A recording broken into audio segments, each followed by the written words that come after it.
Good afternoon, everybody. It's Maureen here again, and I've made it on time. Who knew? And I have my hair done again. Yeah, that's the third time in 2 weeks, and this time it's not bad. They have this thing about wanting to fancy up how I do my hair, but hey, it is what it is. Goodness knows what it will look like tomorrow when I endeavour to recreate the image, the creation that they came up with. Well. 3 hair colours in 2 weeks. It was actually 2 hair colours, but 3 instances.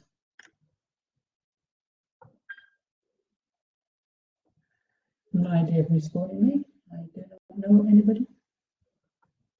So let's just.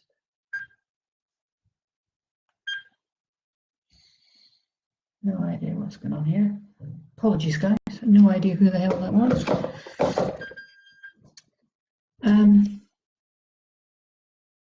I have to applaud the tenacity of the hairdressers that I've found in the next little town along, because I didn't find anything in the little town that we're based at. And they did it purple 2 weeks ago, and it was amazing colour. I took a picture of it. I think I put it on Facebook, and it was gorgeous. But within 24 hours, it went dull. It changed colour. I had like a red undertone and green bits on top. It was all very, very random. So I thought I'd done something wrong. That was my automatic response. I've done something wrong. So I apologised. I asked when it could be redone. They said come back the next week. So I did, and they wouldn't. They redid it, but they wouldn't take any money. And I felt guilty. I felt guilty about not giving them money for the work and effort that they put in. So I bought some of their fancy schmancy, very expensive shampoo and conditioner, and for 2 purposes. One, to alleviate my guilt complex about not giving them money for the service, but also so I could prove that what I was doing to my hair wasn't incorrect. So I had the hair colour redone. It was really, really nice, and it went the same way. Red undertones, green on top. Really, really odd. And I felt vindicated that I had done nothing wrong, but I felt guilty about going back to them a second time and saying, it's still not happening, guys. So today, I had the salon owner involved, really nice guy called Pablo. I've now had interaction with every single member of this particular salon. There's about 3 or 4 ladies and the guy that owns it. So they knew who I was as soon as I walked in. Talk about getting a name for yourself, and you've only just arrived in the country. However, this is what we have now.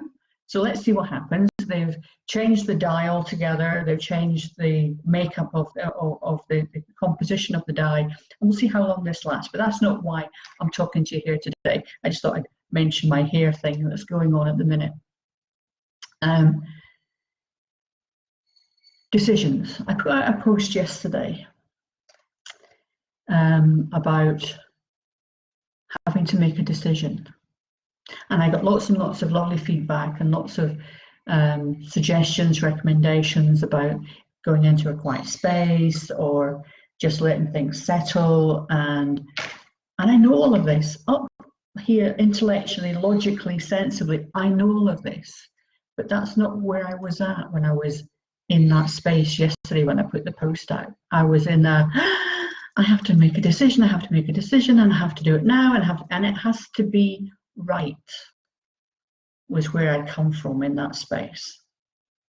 But here's the thing. So what occurred was on Tuesday, I had a meeting with my business coach, and she challenged me. I mean, really pushed my buttons. She challenged me as to how much I want my business, and actually asked me to give her a percentage as to how much I was showing up in my business and how much I even wanted a business.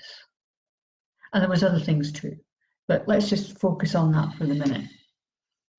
I got really caught up in this, and this conversation lasted for an hour and 45 minutes. This wasn't a kind of a 10 or a 15-minute interlude within a coaching call. This was the whole coaching call.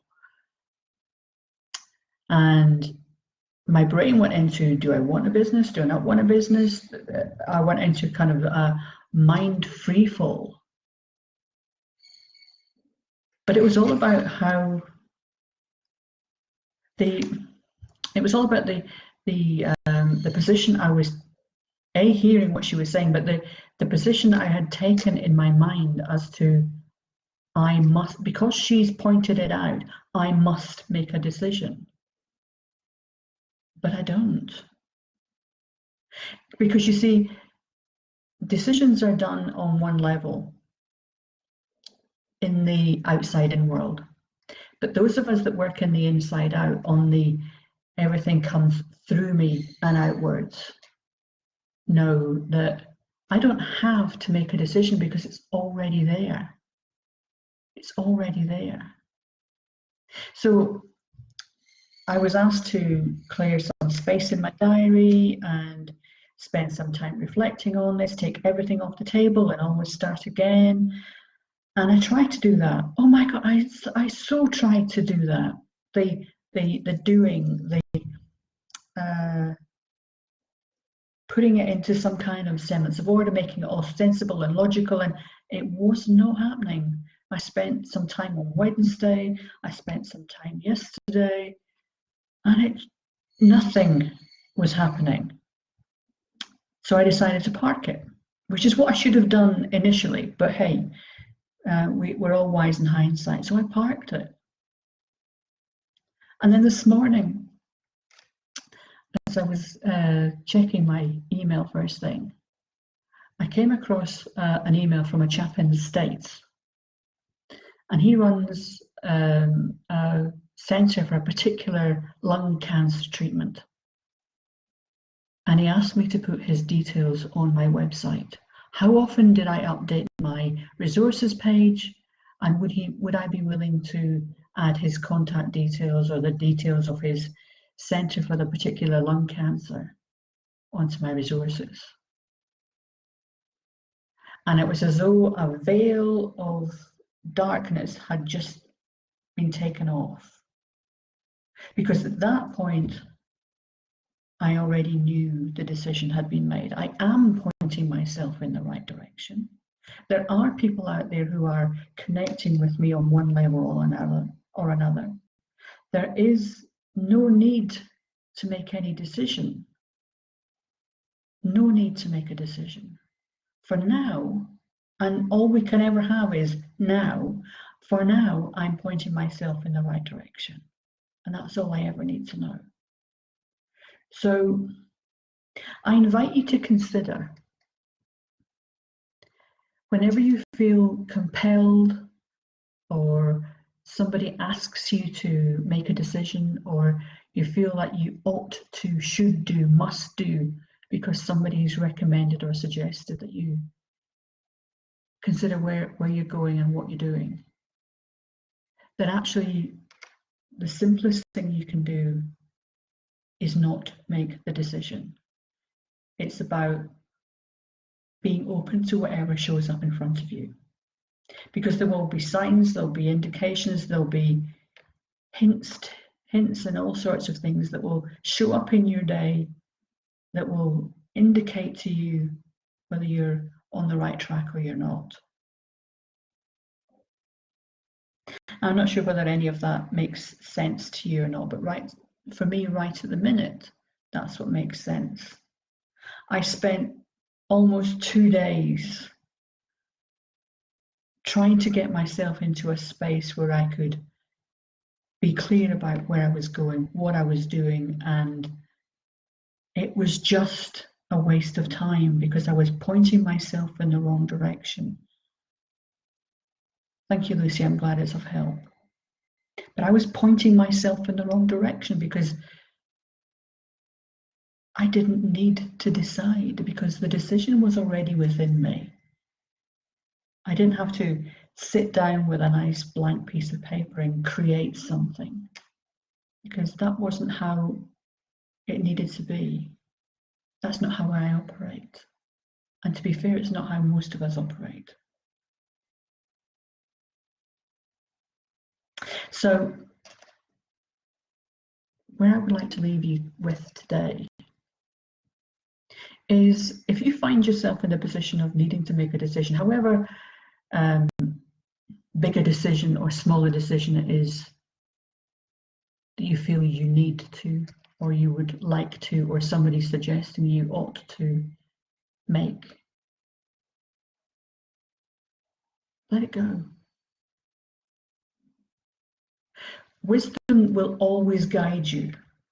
Your wisdom is running through you 365, 24/7, whether you realize it or not.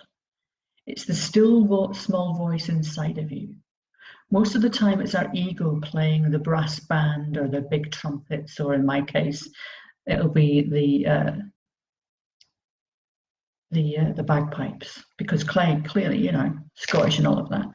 But the big loud sounds, the big noise in your head is the ego speaking. Your wisdom tends to run on a lower key, a much softer sound, that when you allow yourself to hear it, makes so much more sense. Makes so much more sense. So for this week, I invite you to listen to your wisdom. Listen to that still voice, small voice that sits inside all of us and is running all the time, whether we realize it or not. And see what occurs for you. See whether anything shifts. But don't force things. Don't say, well, Maureen told me to listen to this small voice and I can't hear anything. It's running whether you realize it or not, which is where I came to this morning. I realized that it was still there and I was second guessing it, which is why I got nowhere for the past 2 days.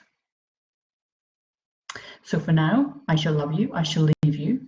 One additional thing though is I am now uploading all of these Facebook Lives onto my YouTube site as well. So they'll be there as another means of going back on any previous comments or videos that I've done, just as a complete aside. And if anybody wants to have a conversation, drop me a note to Maureen York conversation.com, is it something like that, or just maureen@maureenyork.com, and I'd be delighted to hear from you. Or you can always private message me on Facebook. I'm pretty free at the minute as I'm trying to ramp up the business again, so I'd be delighted to contact or be in connection with any of you.